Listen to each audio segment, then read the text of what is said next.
രാജ്യത്ത് ആഭ്യന്തര സുരക്ഷ ശക്തമാക്കുന്നതിന്റെ ഭാഗമായി കടുത്ത നടപടികളുമായി കേന്ദ്ര സർക്കാർ.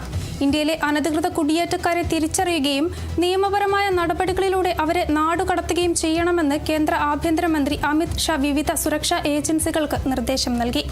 രാജ്യത്തിന്റെ സുരക്ഷാ സ്ഥിതിഗതികൾ വിലയിരുത്താൻ ചേർന്ന ഉന്നതതല യോഗത്തിലാണ് നിർണായക തീരുമാനം.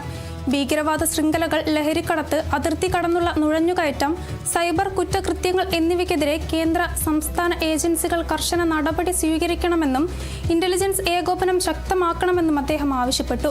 850-ലധികം സുരക്ഷാ ഉദ്യോഗസ്ഥരും പോലീസ് മേധാവികളും പങ്കെടുത്ത യോഗത്തിൽ ഭീകരവിരുദ്ധ പരിശീലനം ശക്തമാക്കാനും UPA കേസുകളിലെ അന്വേഷണവും വിചാരണയും വേഗത്തിലാക്കാനും നിർദ്ദേശം നൽകി.